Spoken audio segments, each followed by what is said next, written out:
Pada pertemuan yang pertama kali ini, saya akan memberikan tentang tutorial pemrograman berbasis web, di mana kita ingin membuat suatu pemrograman dengan bahasa yang berbasis web.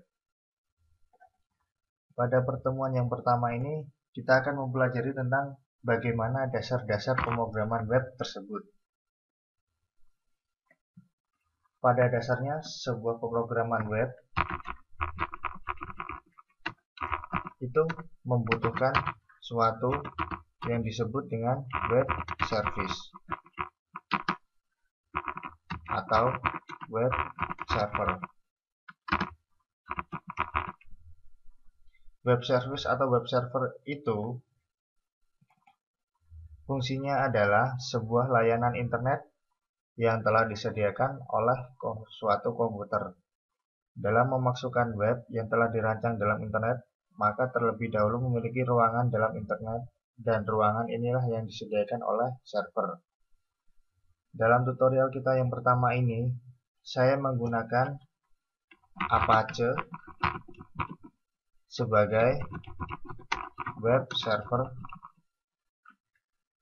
saya.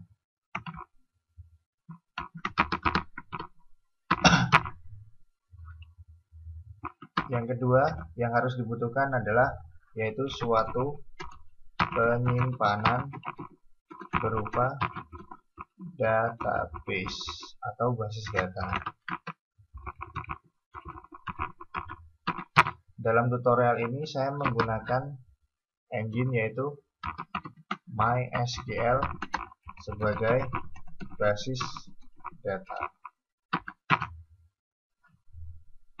Kemudian yang tiga, ini yang paling penting, ini nantinya akan digunakan untuk menampilkan semua pemrograman atau kode-kode yang sudah kita buat, yaitu web browser. Dalam hal ini saya memakai Mozilla Firefox sebagai web browser saya.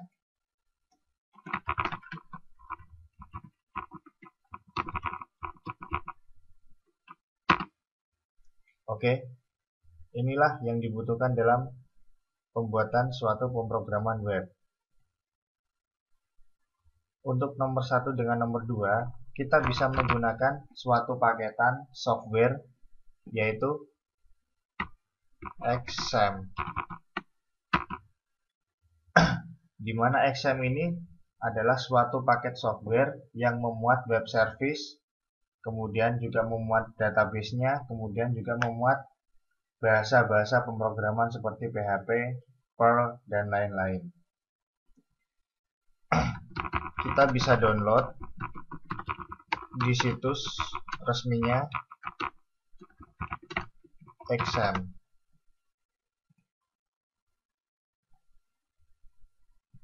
Kita ketik saja XAMPP. Ini dia situs resminya XAMPP, yaitu apachefriend.org.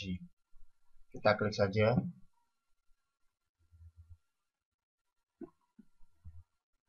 Kemudian kita klik tag download.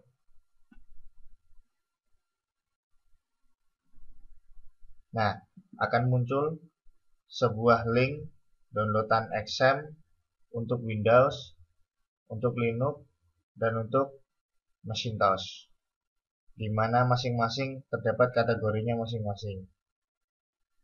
Karena saya pakai Windows, jadi saya download yang for Windows.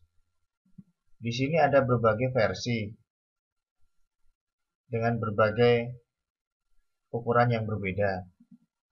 Untuk versi di sini menyesuaikan dengan pemrograman yang akan Anda buat. Misalkan Anda ingin membuat PHP dengan versi 5, Anda tidak perlu mendownload yang XAMPP dengan PHP versi 7. Di sini saya menggunakan PHP versi 5, jadi saya download yang menggunakan versi 5. Setelah muncul downloadan seperti ini, tinggal kita ketik download saja. Di sini. Oke, karena saya sudah mendownload dan saya sudah punya, jadi saya cancel saja. Untuk panduan untuk menginstal SAM-nya bisa dilihat di Google. Banyak artikel tentang tutorial-tutorial menginstal SAM.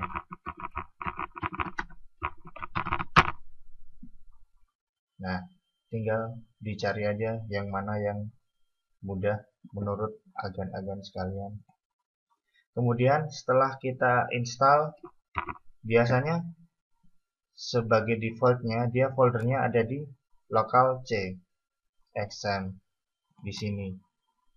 Coba kita buka, di dalamnya udah ada Apache-nya, udah ada MySQL-nya, udah ada Perl, ada PHP. Untuk tool sebagai pembuka MySQL-nya dia pakai PHP MyAdmin. Oke, kita langsung jalankan aja ya. Kita cari SAM control.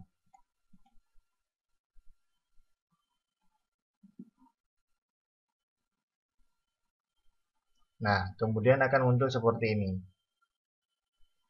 Ketika kita ingin membuat suatu pemrograman berbasis web, yang perlu kita lakukan adalah kita men-start Apache dari yang semula seperti ini menjadi hijau. Kemudian kita akan men-start MySQL sampai menjadi hijau juga.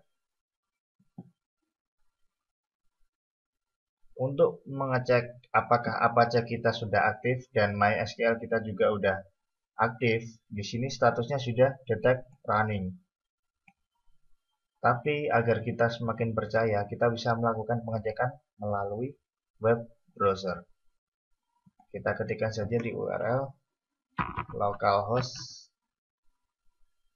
XAMPP. Nah, akan muncul halaman seperti ini. Tandanya XAMPP kita sudah aktif. Artinya Apache kita juga sudah aktif. Kemudian kita buka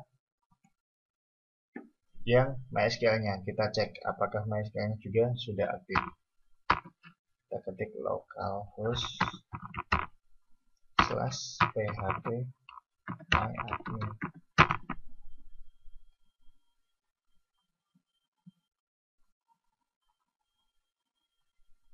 Jika MySQL kita juga sudah aktif, akan muncul tampilan seperti ini. Ini adalah tool yang digunakan untuk melakukan pendesainan database. Di mana sebelah kiri ini adalah nama database. Kemudian kalau kita mau buat baru, tinggal kita klik database atau kita klik new di sini. Di sini memakai web server Apache 2.4.10 dengan PHP 5.5. Kemudian versi PHP MyAdmin-nya juga 4.2.7.1. Nah, setelah sudah aktif seperti ini, tandanya kita sudah melakukan tahap dasar untuk membuat suatu pemrograman berbasis web. Sekian tutorial pertama dari saya tentang mengenai dasar-dasar pemrograman berbasis web. Untuk tutorial selanjutnya, saya akan membahas tentang markup language.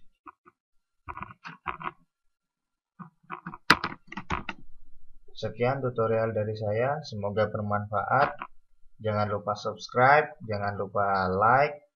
Sekian dari saya, Tukang Coding.